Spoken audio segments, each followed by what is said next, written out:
Hello everybody. I think we can start this session. My name is Alex Gheorghe, and I'm here with Jeffrey Zeskind. And we are going to talk today about how to implement the ISO 27701 and about the challenges of the EU-U.S. privacy regulations and what's next in this domain. The session is recorded, as you all know, and yeah, we are very close to celebrating 4 years to GDPR, and also there is a lot happening in the privacy landscape in the US. There is also talks about a federal privacy law, which I think would be really something to see. But I think Jeffrey will also address these topics about the landscape we have there in the US, and this is very interesting. So I think we can start just to make sure that we are on time.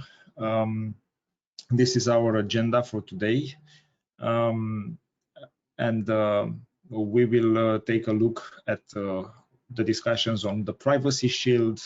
How does the European Data Protection Board sees the whole situation? Who else is watching us here in Europe, and what's happening with the subject of the EU-U.S.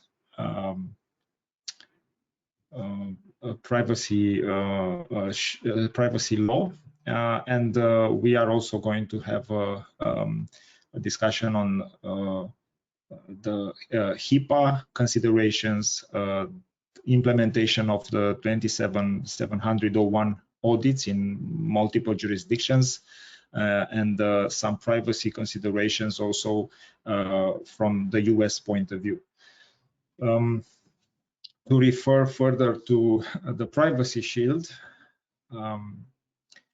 so here we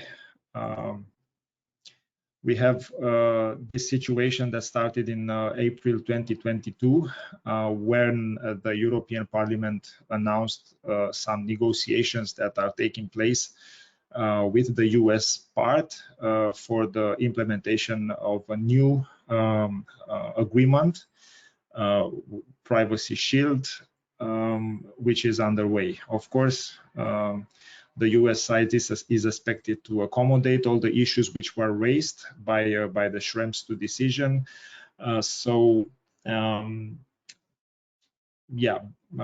Some executive orders are expected to be issued. Now, what are the main issues from our perspective here in the EU when it comes to the EU-US privacy law? So we know that there are several laws in the US that pretty much interact or interfere with the privacy rights which are statuted by GDPR. We have the FISA law, the Foreign Intelligence Surveillance Act. We have the Executive Order 12,333. We have the PPD 28, Electronic Communications Act, the Cloud Act. Well, all this in the view of the European Commission, they hinder the applicability of the EU GDPR. So, yeah, EU citizens cannot really exercise the privacy rights and liberties in the US, and many of the data are being transferred from the EU to the US via cloud servers, because there is a lot of presence of these US companies here in Europe, and this for quite some time now. The data subjects, this is another issue. They have the possibility of bringing legal action before an independent and impartial court in order to have access to their personal data, or to obtain rectification or erasure of such data. So there is no such independent or impartial court present. And this is a problem which was signaled by the European Commission and also by the Schrems II decision. Also, we know that in the US, usually any executive order survives the presidential mandate. So if Joe Biden issues this executive orders, then what is going to happen if Joe Biden is not going to be the president of the US anymore? Will they stand the executive orders or not? This is also something that needs to be clarified. And also, it is this discussion about the SECs and whether they are enough to be implemented by the US companies. There was a lot of talk regarding the applicability of the SECs, and in our view, these standard agreements which were issued by the European Commission, they are not sufficient to be signed. There is an Annex 2 which have to be closely observed and fulfilled because there are in this annex some security measures are required to safeguard the transferred data from the EU to the US. So not just the SECs, the signing of the SECs, it's important, but mostly it's the implementation of the Annex 2 from these templates. And we are moving further.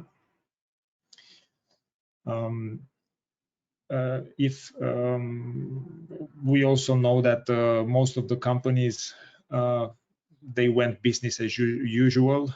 This is why we also made the reference here in this slide that companies didn't really implement the Schrems II decision. This was also expected in the EU. It didn't happen. So a privacy shield, it's very important. Jeffrey, if we can move to the next slide, please. Now, how does the European Data Protection Board sees it? Because the European Data Protection Board will finally review any decision, any executive order which is being, and also any point of view that the European Commission has on the privacy agreement that is discussed and agreed between the EU and the US. So the European Data Protection Board makes a review, and based on this final review, things can move forward or not. On the 6th of April, we have a statement which was issued by the EDPB, and they emphasize the following, that they will examine how the agreement will be translated into concrete legal proposals, because there is this necessity for the EEA citizens, the European citizens and data exporters, to make sure that they abide the GDPR provisions. Also, the EDPB will review, as I said, and provide an opinion on any decision that the European Commission wants to take.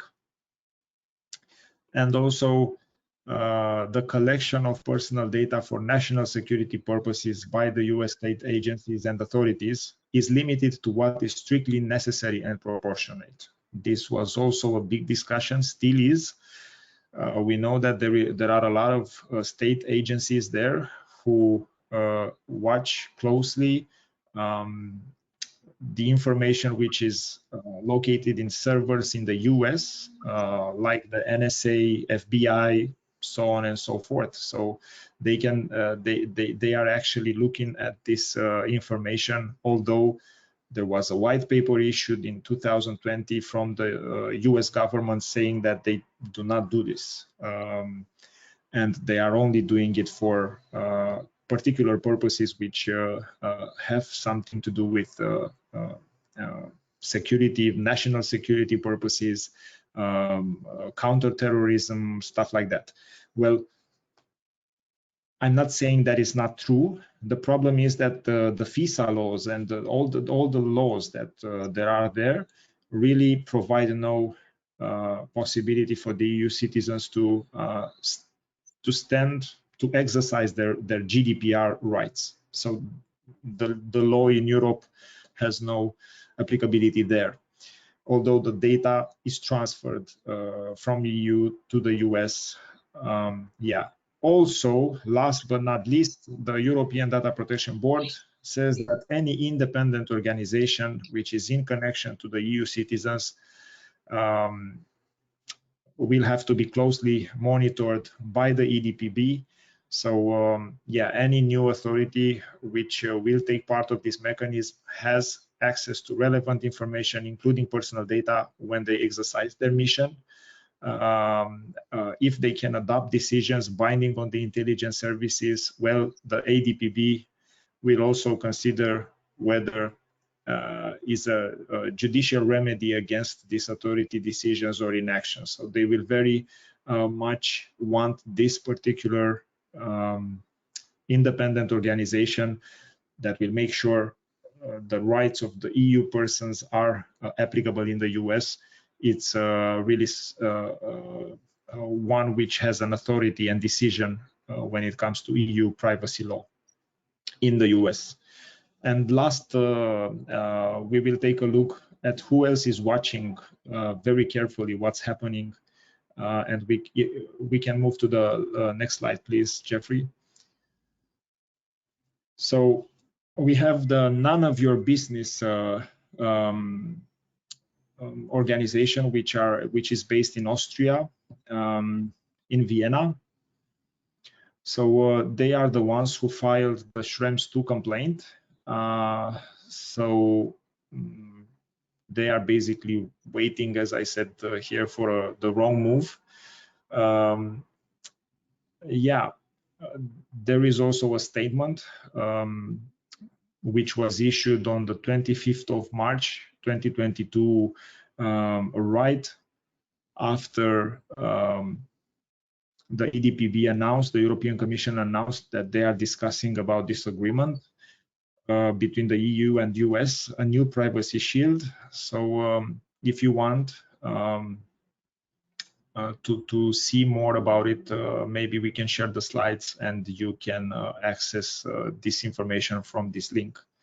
So yeah, NOIB is carefully looking, and they are expecting to bring this to court again.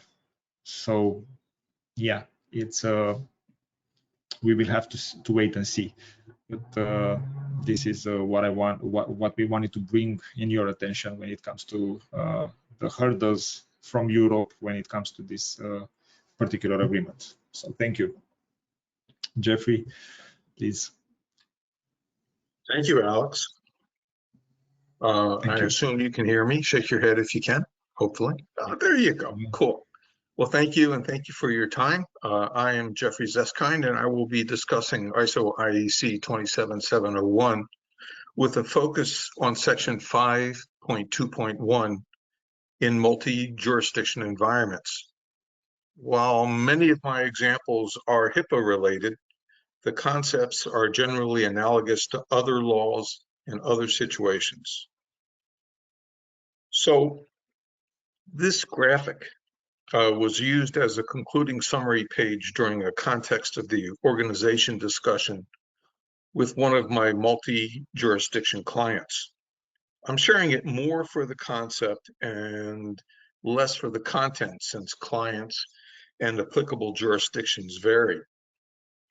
In many respects, the job of an auditor is to know what questions to ask, when to ask them, and how to interpret the answers.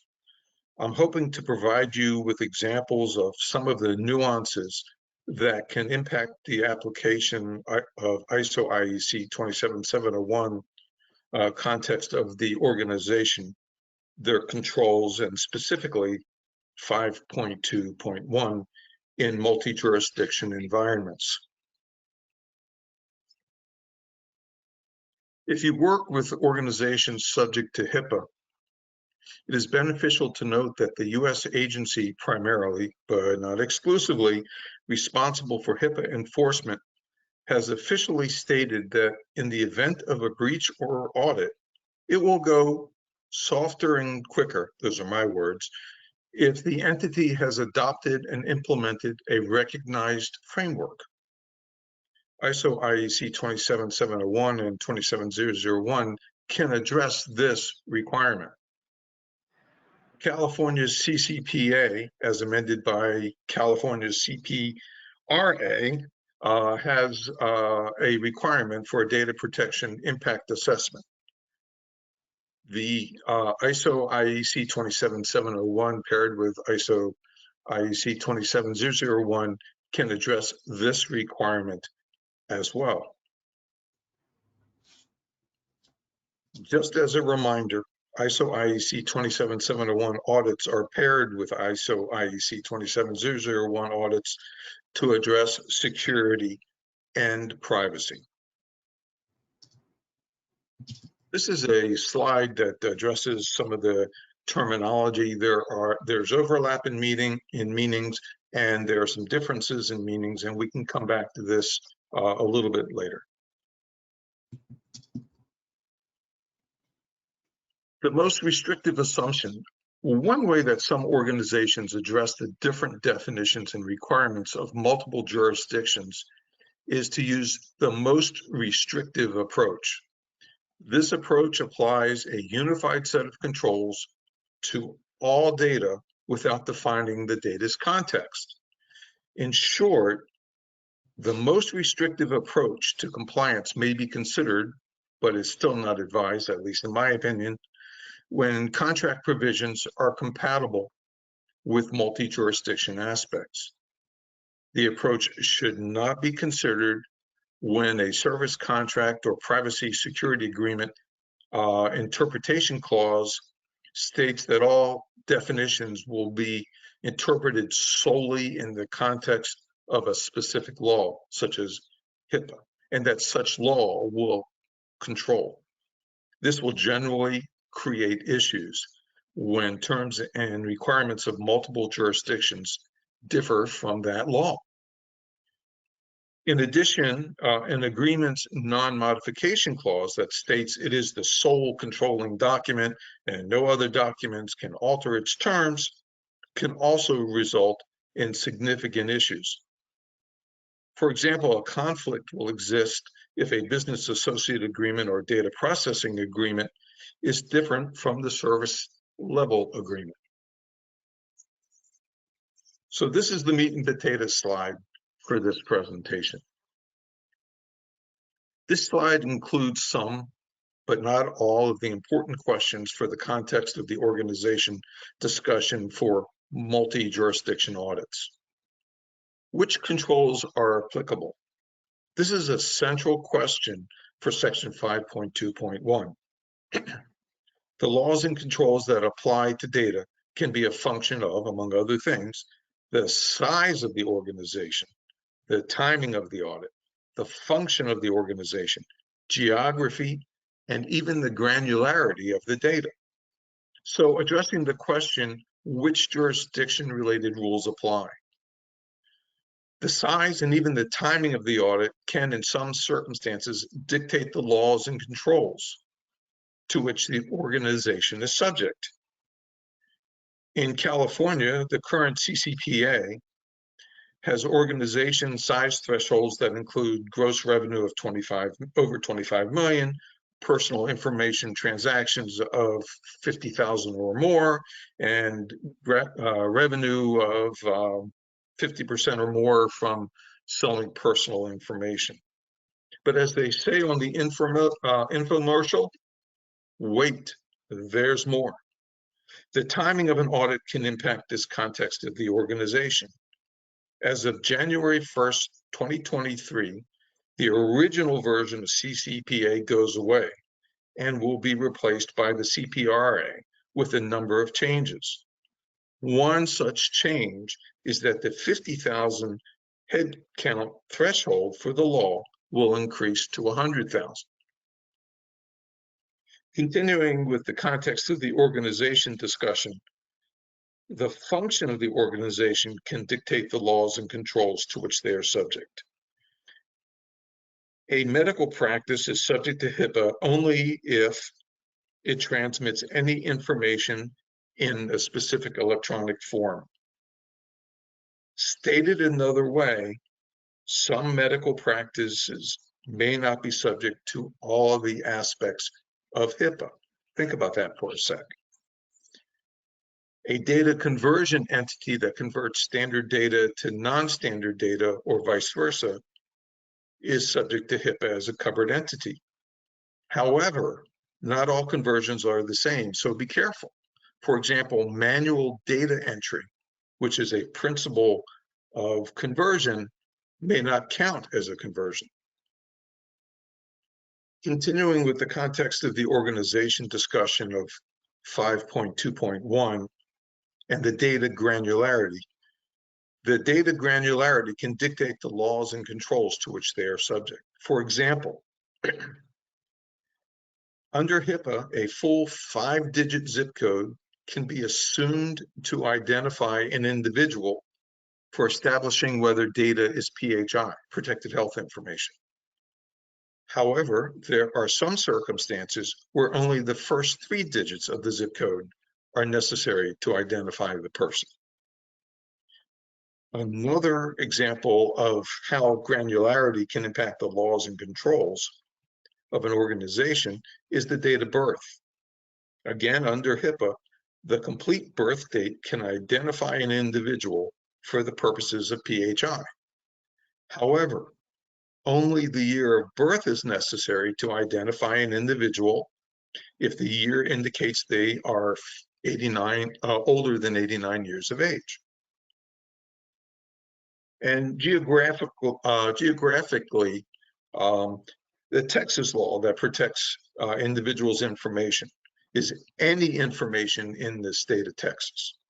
California has a law that says California citizens anywhere in the country. Continuing with the text of the organization discussion, we need to identify the forms and format of data that may be involved, as well as its context. Of course, we want to identify all the data in all its possible forms, so most laws address PDFs, Word, Excel, handwritten notes, emails, email attachments, and don't forget system backups.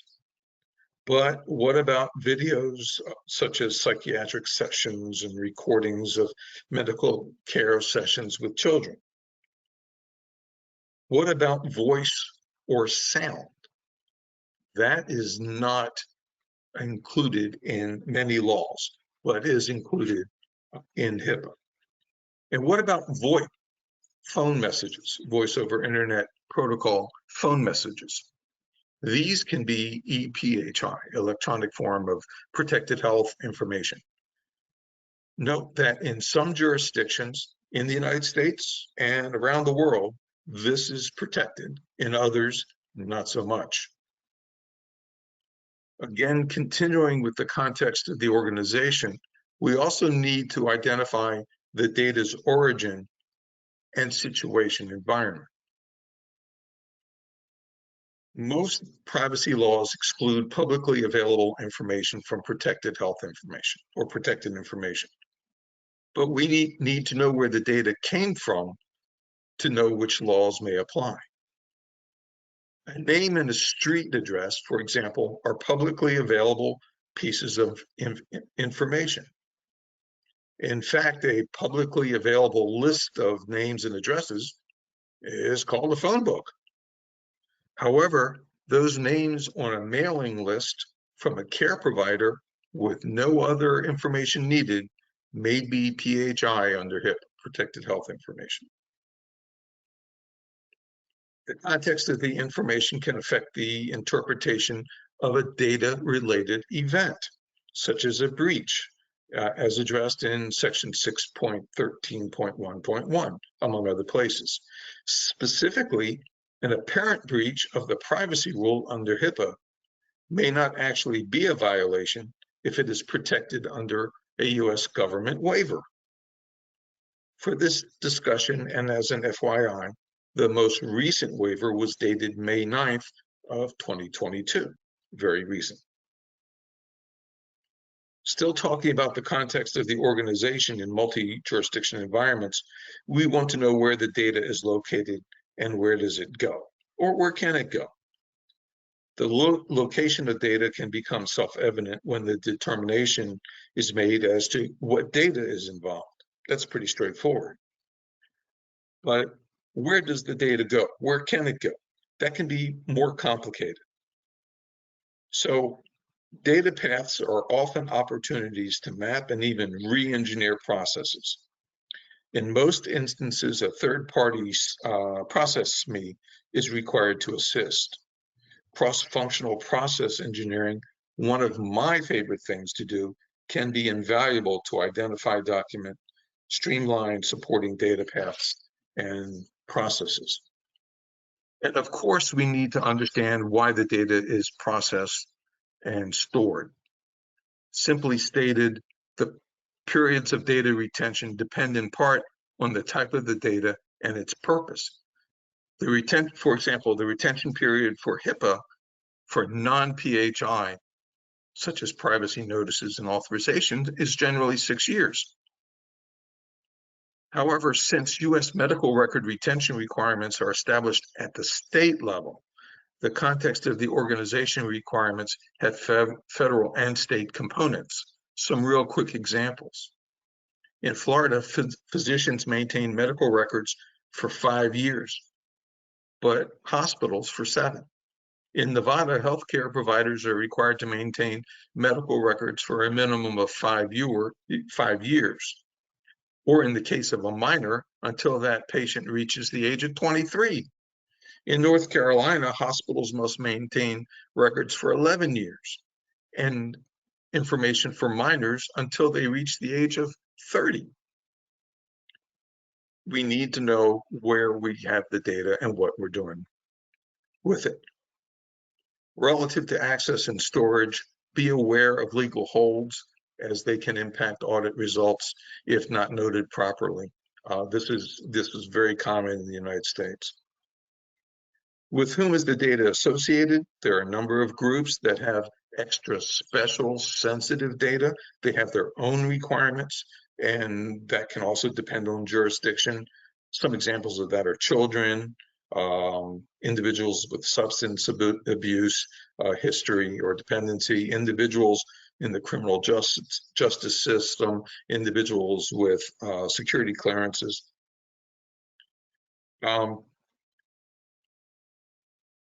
What functions and dates are associated with the data? We need to know this, document it, be able to audit it accordingly. And in what form is the data? We previously touched on this when we said, what data? Who has access to the data? What is their relationship? We need to understand this as we do the audit. We need to understand where our exposures are and what the context is. So while there are specific questions to ask, the general concept is to determine who, how, why, and if a data protection contract or agreement is in place. Alex touched on some of these agreements, and this is incredibly important and relevant. So while we are looking through this, we need to know which workforce members have access to what data and why, which vendors have access to what data and why. Do vendors have privacy and security agreements in place? When does the access become active, and when is it modified? When is that access modified or terminated? How is the concentration of access addressed? That is, how many people actually need to have access? Is the data being reviewed accessible with a single user with elevated use? Or does exposure to data or disclosure of data need more than one party involved? How is access tracked and reported? And as we go through this, we should understand how data is protected in each of its 3 states, and how the confidentiality, integrity, and availability are addressed. For those that, for clarification, the 3 states of data that I'm referring to are data at rest, data in motion, and data in use.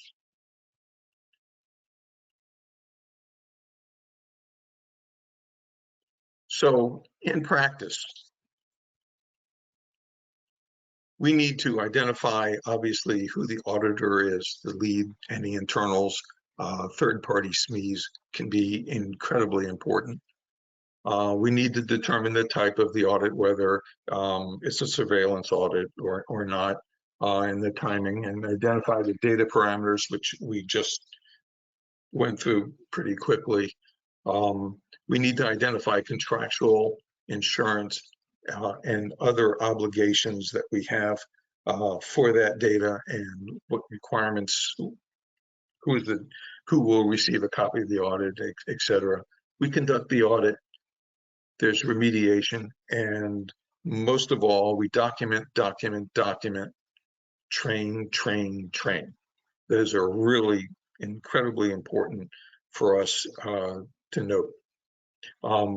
In the ISO world, it's also just keep in mind that sometimes ISO audits and the certification under ISO can be useful in showing up in marketing and search engine results. ISO generally updates control sets every 5 years, and complete audits are generally scheduled triennially with surveillance audits in between. But just keep in mind that there are events that can change the confidentiality, integrity, or availability of the data, or we need to make sure that it isn't. And so these are some of the pieces that can impact. With that being said, one of the things that I just went through, I think, pretty quickly is the jurisdictions regulations. And just bottom line is this is fluid. And so location-specific SMEs, subject matter experts, are invaluable in making sure that we're covering all the bases. We know what questions to ask, etc. So these are some of the definitions or a glossary of the terms that I used in this presentation. I want to go back to terminology, assuming I have the time. So data to be protected. So under HIPAA, we protect protected health information. Seems somewhat redundant, and it's electronic form, electronic protected health information, or EPHI. Under HIPAA, there are 18 statutory identifiers that have to be coupled with something related to care or a claim or that type of information. Under GDPR, we protect personal data, and ISO IEC, we protect 27701, we protect personally identifiable information. There is overlap, but there are some differences. So the jurisdiction becomes incredibly important.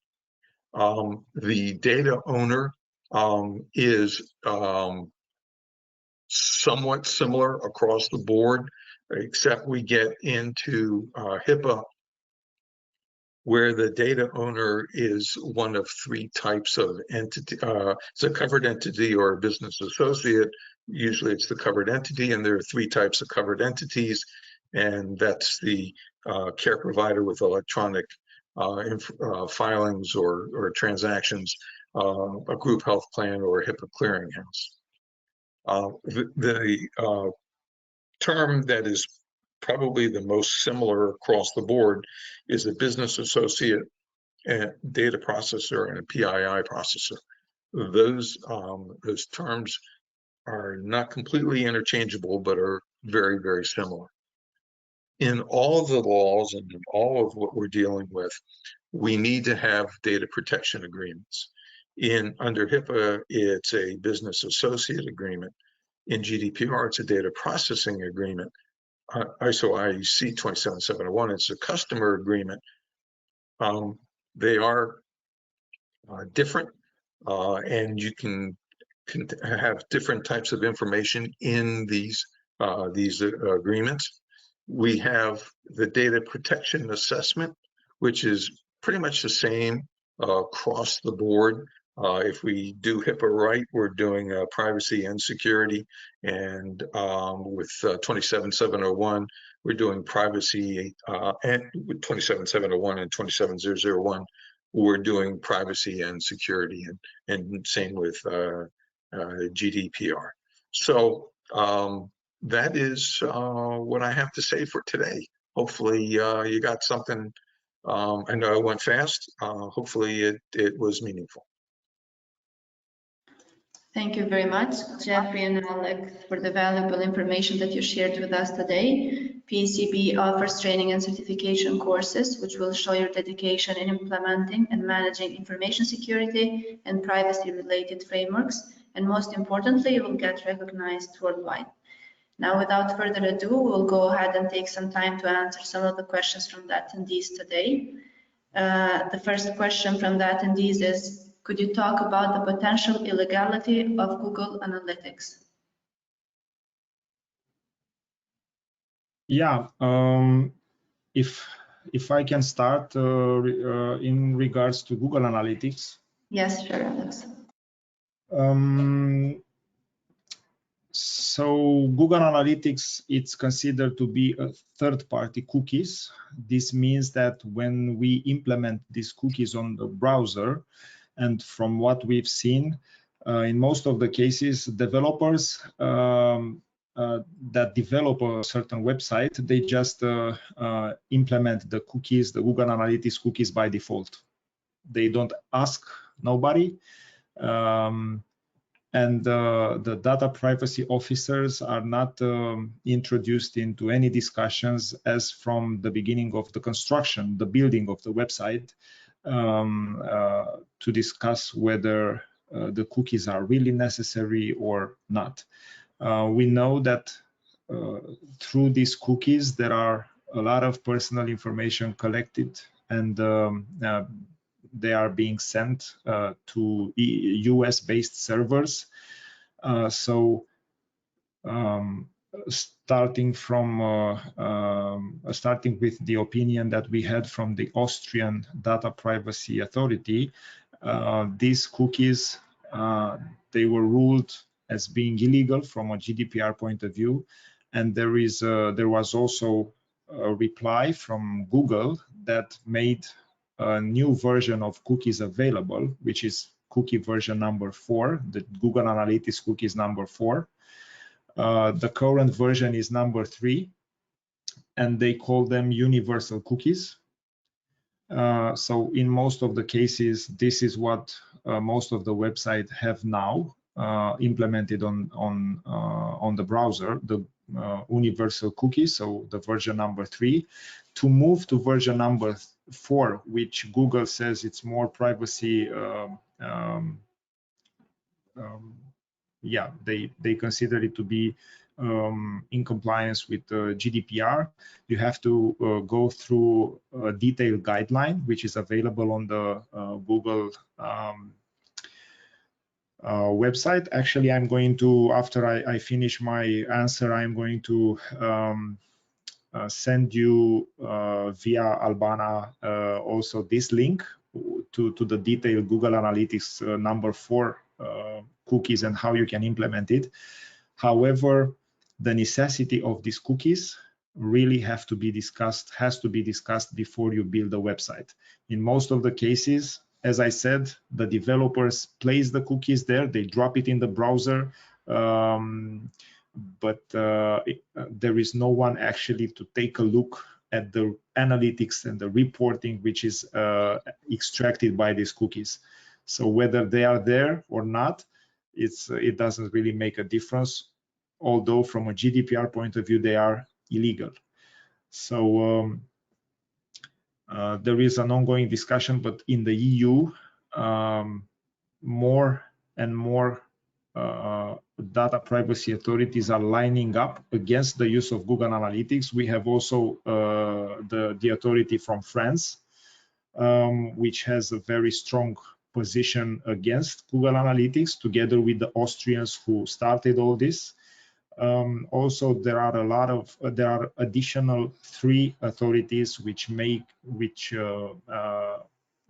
took a stand against Google Analytics, and so a lot of companies, together with NOIB, who filed more than 101 complaints for various websites in the EU that use Google Analytics without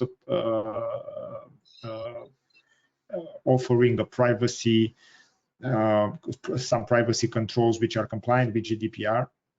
So we see that there is an assault on cookies here in the EU, and we are expecting Google to take a stand, and also we are expecting companies to consider very carefully when building their websites if these cookies are necessary really or not, because they are not session cookies, they are third-party cookies who require GDPR controls, consent according to GDPR to be implemented. This is my answer so far, and I'm going to find the link as well. Alex, thanks. This is Jeffrey. Just a quick comment about cookies, because this is one of my pet peeves. Just note that a number of browsers have settings that you can adjust certain acceptance rights for cookies and certain privacy settings. However, a number of the browser updates, a number of system updates actually revert your privacy settings back to something other than what you set. So when you have an update of a system, go back and check what has happened to your privacy settings, because it can be impacted. That's what I have to say. Okay, thank you, Jeffrey and Alex. We have another questions related to Google Analytics. So it's saying Google Analytics supplementary technical measures were not sufficient as Google held the encryption key of the encrypted data. Would this have had a different outcome if the encryption key would have been held by a trusted third party, inaccessible by Google?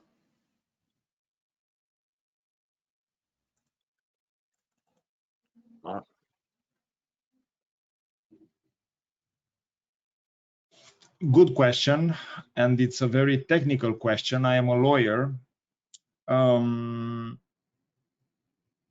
It's a question I would actually take a note on and come back to the specific participant, because I don't know right now what to answer. But the fact that the encryption key is held somewhere else, somewhere where Google cannot access this information, this is what I can understand of it, sounds like a good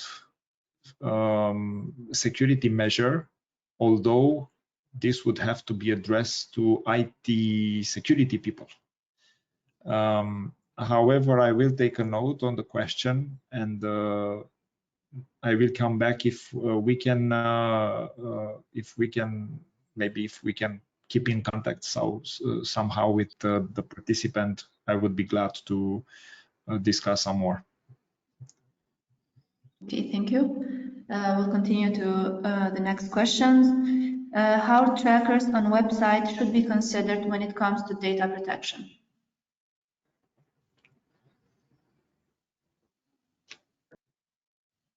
Yeah, I think basically cookies are trackers. Websites use cookies. The mobile apps use similar technologies. So there are similar technologies to cookies, but they are not cookies. They do the same thing, but they are not particularly the same type of files. But the cookie, the GDPR controls, the privacy controls apply to both the same. whether we discuss about web-based platforms or mobile apps. So I think, as I said, as from the beginning, the necessity of the website cannot function without cookies. But the discussion about the type of cookie is very important from the by design, as the GDPR, as the law in Europe says. So you have to start having this discussion about trackers by design.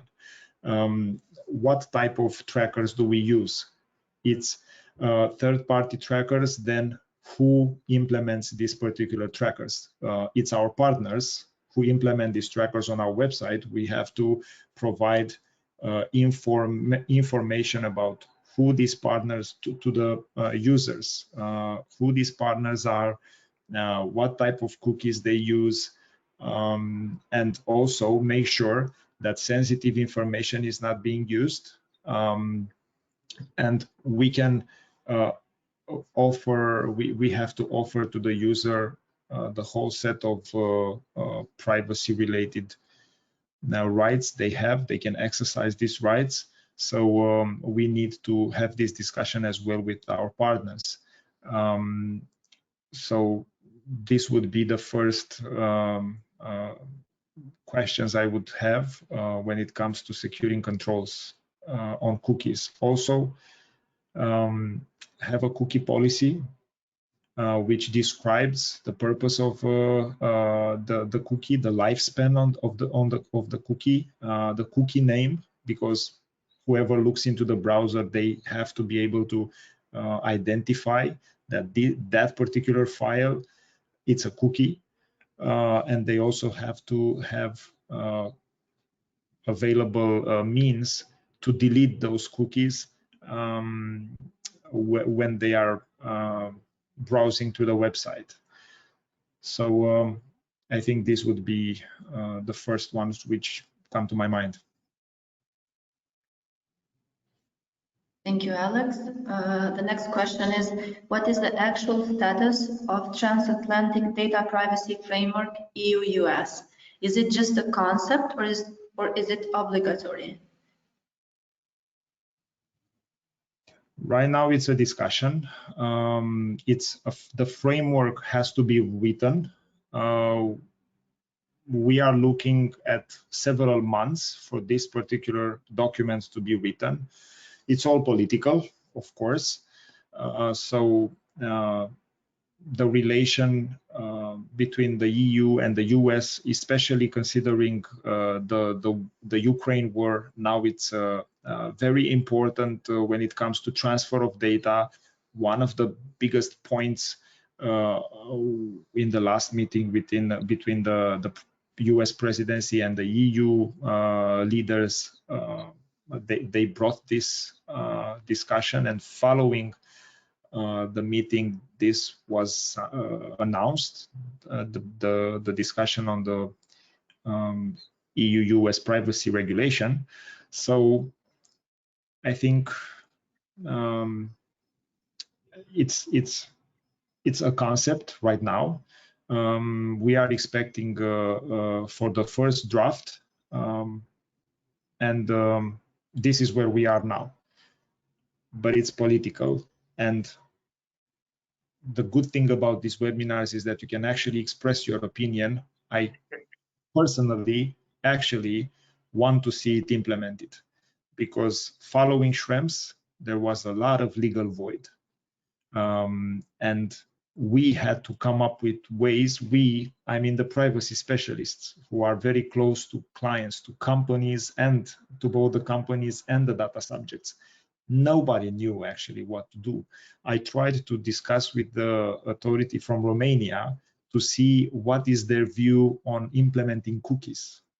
And the reply was nothing but clear. They said, yeah, Noib from Austria also asked us about some websites that we have in Romania and that they use cookies, and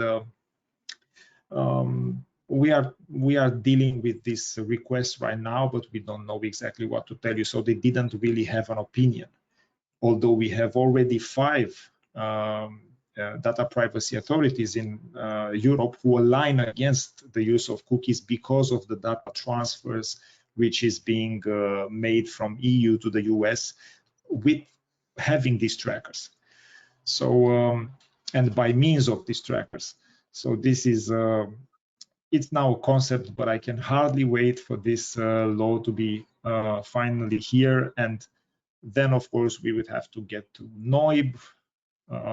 Yeah, but hopefully we will have it. It will answer a lot of questions. Thank you.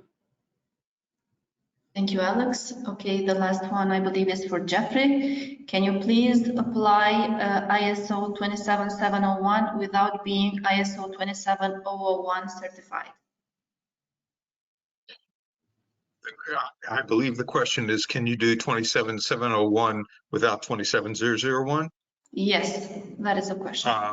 Well, you can do an audit. You can't certify it, or it can't be certified as far as I know, because it's, again, it's one of those inherent requirements, 27701. But you can use a 27701 as a privacy template. Excuse me, especially when you're dealing in the U.S.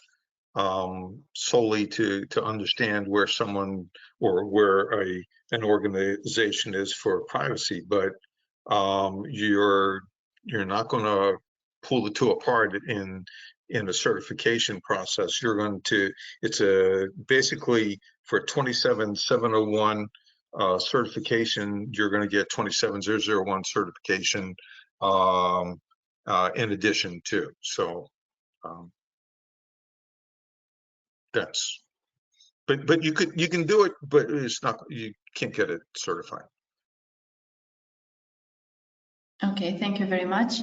Okay, these were all the questions for today. Thank you, Alex and Jeffrey, for presenting today, and thank you everyone for attending today's webinar. Please be informed that this session is recorded and will be posted on our website and YouTube channel along with the slides of the presentation. Thank you, everyone, and stay safe. Thank you all. Thank you very much, PCB, and thank you, Jeffrey, and thank you all the participants. Likewise. Thanks all.